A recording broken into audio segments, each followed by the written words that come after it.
गौरकथा धामदाय नगरग्रामतारिणे नमो विष्णुपादाय कृष्णप्रेष्ठाय भूतले श्रीमते भक्तिवेदांत स्वामिनिति नामिने नमस्ते सारस्वते देवे गौरवाणी प्रचारिणे निर्विशेष शून्यवादी पाश्चात्यदेशतारिणे वंशाकल्पतरुभ्यश्च कृपा सिन्धुभ्येव च पतितानां पावनेभ्यो वैष्णवेभ्यो नमो नमः। जय श्री कृष्ण चैतन्य प्रभु नित्यानंद श्री अद्वैत गदाधर श्रीवासदि श्री गौर भक्तबिंद। हरे कृष्णा कृष्ण कृष्ण हरे हरे, हरे राम राम राम हरे हरे। ओम नमो भगवते वासुदेवाय, ओम नमो भगवते वासुदेवाय, ओम नमो भगवते वासुदेवाय। नारायणं नमस्कृत्य नरं चैव नरोत्तमं देवीं सरस्वतीं व्यासं ततो जयम् उदीरयेत्। तो आज के आमादेर 1031तम भागवत रसमाधुरी सेमिनार সেই সঙ্গে 17 অধ্যায়ের আলোচনা। আশা করি আপনারা সকলে কালকে টক শো শ্রবণ করেছেন। যদি ভালো লেগে থাকে সবাইকে শেয়ার করুন।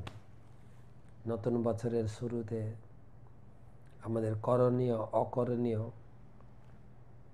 নির্ধারণ হবে। অনেকে আপনাদের মতামতও জানিয়েছেন। অনুরোধ করব আপনাদের পরিচিত জন সবাইকে পাঠিয়ে দিন এবং সাবস্ক্রাইব করতে বলুন। নিয়মিত তারা গীতা ভাগবতম ক্লাসও পাবে। তো শুরু করছি সপ্তদশ অধ্যায়ের মাহাত্ম্য। আমাদের টকশোতেও নাম্বার দেওয়া আছে, হোয়াটসঅ্যাপ নাম্বার। ঠিক আছে, হোয়াটসঅ্যাপ নাম্বারে যোগাযোগ করলে হবে। সপ্তদশ অধ্যায়ের মাহাত্ম্য। ভগবান শিব বলেন, প্রিয় পার্বতী, ভগবদ্গীতার ১৬ অধ্যায়ের অনন্ত মাহাত্ম্য শুনলে এখন সপ্তদশ অধ্যায়ের অমৃততুল্য মাহাত্ম্য বর্ণনা করছি, তুমি শোনো। রাজা খড়গবাহুর পুত্রের অর্থাৎ যুবরাজের দুঃশাসন নামে ধূর্ত কিন্তু একটা মূর্খ ভৃত্য ছিল। একদা দুঃশাসন হাতির পিঠে চড়ার দক্ষতা নিয়ে রাজকুমারকে বাজি ধরল। লাফিয়ে হাতির পিঠে চড়ে কয়েক পা যাবার পর সমবেত জনতা তাকে সেই ভয়ঙ্কর হাতিতে না চড়তে অনুরোধ করল। কিন্তু মূর্খ দুঃশাসন হাতিটিকে অঙ্কুশের খোঁচা মারতে শুরু করলো আর সেই সঙ্গে চিৎকার করে উত্তেজিত করে তুলল। তখন তিনি হঠাৎই হাতিটি প্রচণ্ড রেগে উন্মত্তের ন্যায় এদিক ওদিক দৌড়াতে লাগলো। হাতির পিঠে কোনোভাবে আঁকড়ে ধরতে না পেরে দুঃশাসন মাটিতে পড়ে গেল। হাতিটি তাকে পদপিষ্ট করে মেরে ফেলল। অনেক নরক ভোগের পর পরবর্তী জন্মে হাতি হয়ে সিংহল দ্বীপের রাজপ্রাসাদে দিন কাটাতে লাগলো। হাতি চিন্তা করে মরেছে, হাতি হয়ে জন্মাছে। সিংহল দ্বীপের রাজা খড়গবাহুর খুবই ঘনিষ্ঠ বন্ধু ছিলেন। একদিন সিংহল দ্বীপের রাজা তার বন্ধু খড়গবাহুকে হাতিটি উপভোগ হিসেবে পাঠালেন। তিনি কিছুদিন পরে সেটাকে এক কবির কবিতা শুনে তুষ্ট হয়ে তাকে উপহার স্বরূপ দিলেন। এরপর সেই কবি হাতিটিকে 100 স্বর্ণমুদ্রা বিনিময়ে মল্ল দেশের রাজাকে বিক্রি করে দিলেন। কিছুদিন পর হাতিটি কঠিন রোগে আক্রান্ত হলো। সে খাওয়া দাওয়া ছেড়ে দিয়েছিল। এটা লক্ষ্য করে মাহুতটি রাজাকে সমস্ত ব্যাপার জানালো। সবচেয়ে ভালো কবিরাজদের নিয়ে রাজা হাতিটিকে দেখতে গেলেন। হাতিটি যখন রাজাকে অবাক করে দিয়ে কথা বলতে শুরু করলো, হাতিটি বলল, প্রিয় রাজা, আপনি খুবই ধার্মিক, বেদের একনিষ্ঠ অনুসারী। আপনি সর্বদাই ভগবান বিষ্ণুর শ্রী পাদপদ্মে পূজা করেন। তাই আপনি খুবই ভালোভাবে জানেন যে আমার জীবনের শেষ সময়ে আর ডাক্তার কবিরাজের কোনো ওষুধ কাজে লাগবে না। মৃত্যুর সময় দান ধ্যান হোম যজ্ঞেও কোনো কাজ হয় না। আপনি যদি আমার যত্ন নিতে চান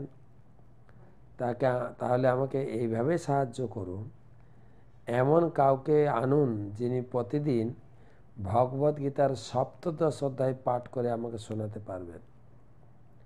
হাতিটির অনুরোধ ক্রমে রাজা এক মহান ভক্তকে নিয়ে এলেন, যিনি প্রতিদিন নিয়মিত ভগবদ্গীতার সপ্তদশ অধ্যায় পাঠ করতে লাগলেন। এইভাবে পাঠ করার সময় একদিন ভক্তটি হাতির গায়ে মন্ত্রপুত্র পবিত্র জল সিঞ্চন করলেন, আর তখনই হাতিটি হাতির দেহ ত্যাগ করে চতুর্ভুজ বিষ্ণুমূর্তি লাভ ধারণ করল। তাকে তখন বৈকুণ্ঠে নিয়ে যাওয়ার জন্য পুষ্পক বিমান পাঠানো হলো। বিমানে আরোহণ করার পর রাজা তার কাছে পূর্বজন্মের কথা জানতে চাইলেন। দুঃশাসন রাজাকে সব কথা খুলে বলে বৈকুণ্ঠে চলে যান। তারপর থেকে নরশ্রেষ্ঠ মল্লপতি প্রতিদিন ভগবদ্গীতার সপ্তদশ অধ্যায় পাঠ করতে লাগলেন। অল্পদিন পরে তিনিও ভগবান শ্রীকৃষ্ণের পাদপদ্ম লাভ করলেন। হরিবল। আর একটা অধ্যায় আছে মাহাত্ম্য। তো আসুন আমরা 17 অধ্যায়টা আলোচনা শুরু করি।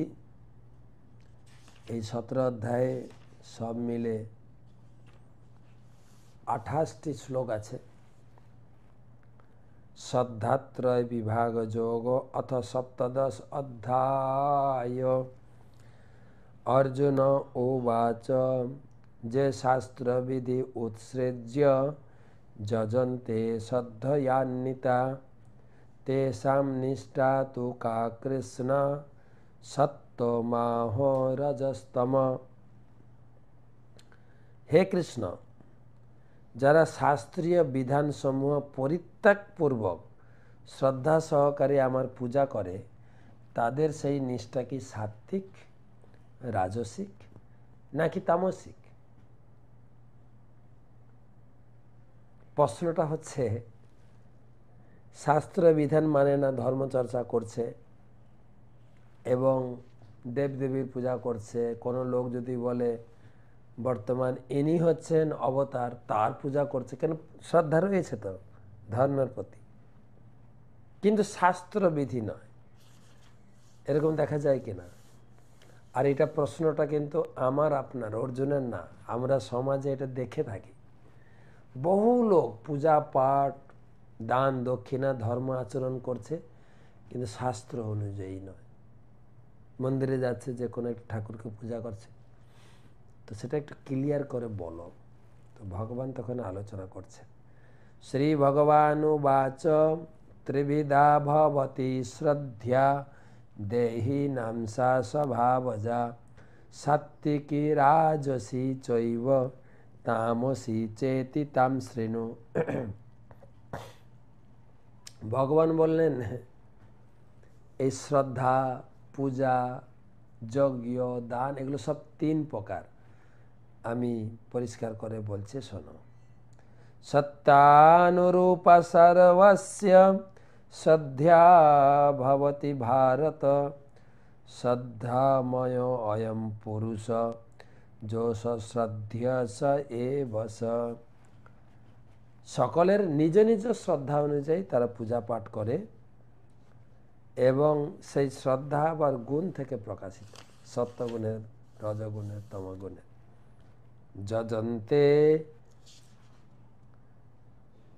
যজন্তে সাত্বিকা দেবান যক্ষ রক্ষংসি রাজসা প্রেতান ভূত গণাশ্চান্যে যজন্তে তামসা জনাঃ।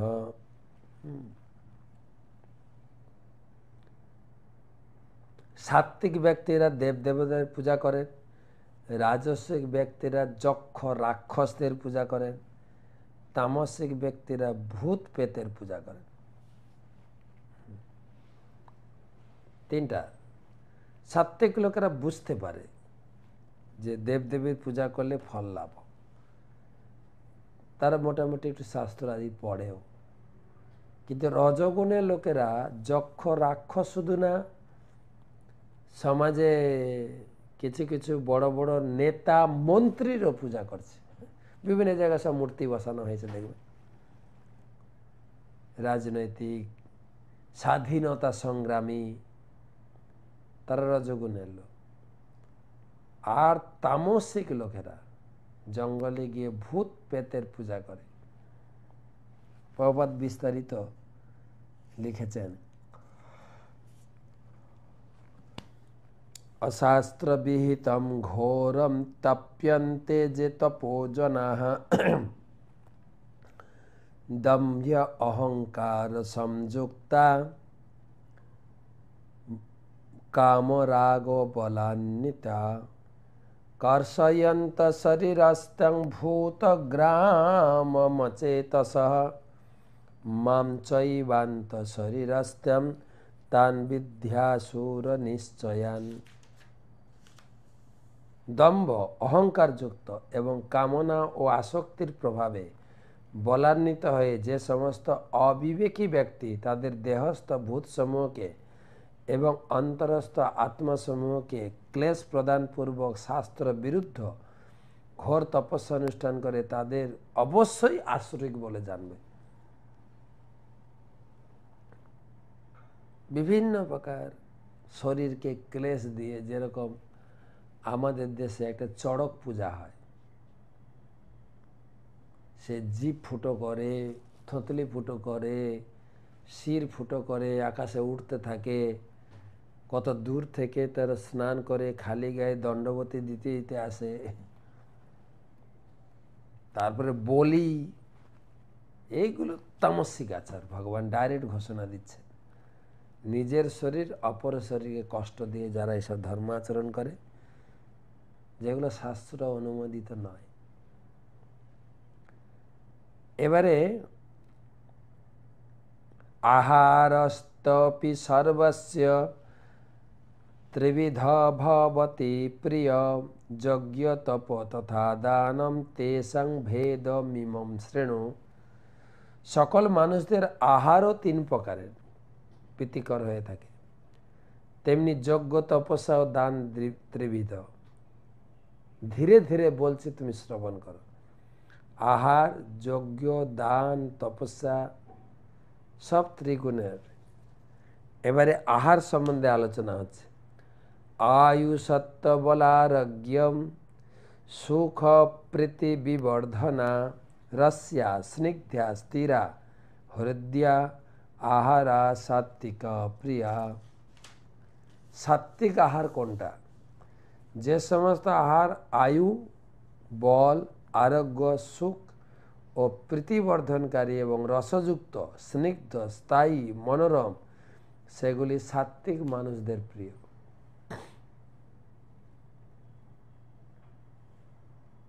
কি কি? আয়ু বৃদ্ধি হবে, বল, আরোগ্য, সুখবর্ধনকারী, স্থায়ী, মনোরম এবং স্নিগ্ধ, টেস্টি। এবারে রজগুণের আহার কটু, অম্ল, লবণ, নাত্যুষ্ণ, তীক্ষ্ণ, রুক্ষ, বিদাহীন আহার রাজস্যস্ত্যা দুঃখ শোকময় প্রদা। আর যে সমস্ত আহার অতি তিক্ত, অতি অম্ল, অতি লবণাক্ত, অতি উষ্ণ, অতি তীক্ষ্ণ, অতি শুষ্ক, অতি প্রদাহকর, দুঃখ, শোক ও রোগপদ, সেগুলি রাজসিক ব্যক্তিদের প্রিয়। সব কিছু অতি, খুব ঝাল কড়া মশলা দিয়ে তৈরি হবে, হ্যাঁ, খেতে গিয়ে লোকে চাও খায় এরকম, কিন্তু অতি গরম মানে অতি উষ্ণ,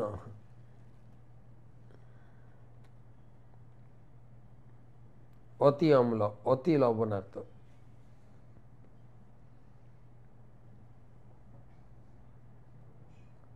আর তামসিক আহার জাত জামম গতরসম পুতি পর্যুষিতম চজত উচ্ছিষ্টমপি চামেধ্যম ভোজনম তামস প্রিয়ম। আহারের এক প্রহর পূর্বে রান্না হয়েছে, এক প্রহর মানে 3 ঘন্টা আগে রান্না করা হয়েছে।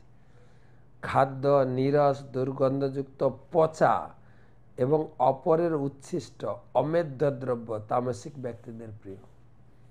উচ্ছিষ্ট, তবে আমরা তো ভগবানের উচ্ছিষ্ট খাচ্ছি, গুরুদেবের উচ্ছিষ্ট খাচ্ছি, যিনি সৎগুরু পরম্পরা, সেগুলো অনুমোদিত। যেরকম নারদ মুনি একবার সে ভক্তদের উচ্ছিষ্ট খেয়ে সে পূর্ণ পূর্ণ ভগবত ভক্তিতে যুক্ত হয়ে গেলেন, নারদ মুনির জীবনীতে দেখা যায়।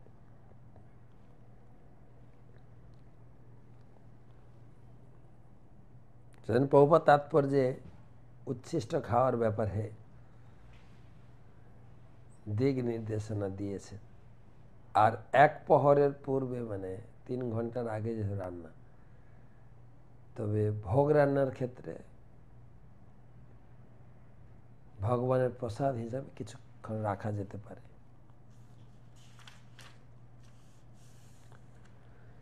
এবারে যজ্ঞ, অফলাকাঙ্ক্ষিত ভিযজ্ঞ বিধিদিষ্ট চ ইজ্জতে যষ্টব্যামে ব্যতিমানঃ সমাধায় স সাত্বিক।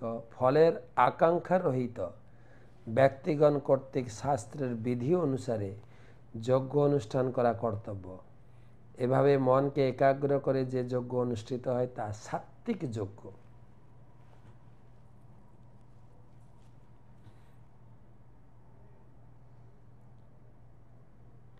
ফলের আকাঙ্ক্ষা ব্যতি রেখে আমি যজ্ঞ করছি এই ফল পাবো না, ফলের আকাঙ্ক্ষা ব্যতি রেখে এবং কর্তব্যবোধে অনুষ্ঠান করা কর্তব্য করবেন। মনকে একাগ্র করে যে যজ্ঞ অনুষ্ঠিত হয়। অভিসন্ধায় তু ফলম দম্ভার্থমপি চৈব যৎ ইজ্জতে ভরত শ্রেষ্ঠ তম যজ্ঞং বিদ্ধি রাজসম। অভিসন্ধায় তু ফলম দম্ভার্থমপি চৈব যৎ ইজ্জতে ভরত শ্রেষ্ঠ তম যজ্ঞং বিদ্ধি রাজসম। হে ভরত শ্রেষ্ঠ, ফল কামনা করে দম্ভ প্রকাশের উদ্দেশ্যে যে যজ্ঞ অনুষ্ঠিত হয় তাকে রাজসিক যজ্ঞ বলে জানবে। আমি করে দেখাবো। কয়েকদিন আগে আমাদের ভারতে ক্রিকেটরা ক্রিকেটে জেতার জন্য যজ্ঞ করছিল, আর দম্ভ প্রকাশ না, আমি যজ্ঞ করছি, আমি এ করছি। বিধিহীনম অসৃষ্টান্যম মন্ত্রহীনম অদক্ষিণম শ্রদ্ধা বিরহিতম যজ্ঞম তামসং পরিচক্ষতে। আবার যে যজ্ঞ অনুষ্ঠানে প্রসাদ বিতরণ হয় না, যে যজ্ঞে মন্ত্র নেই, যে যজ্ঞে দক্ষিণা দেওয়া হয় না, তাই যজ্ঞ অনুষ্ঠান হলে দক্ষিণা দিতে হয় ব্রাহ্মণকে, দক্ষিণা। এগুলো যেখানে থাকে না সেটাকে বলে তামসিক যজ্ঞ। এবারে তপস্যা।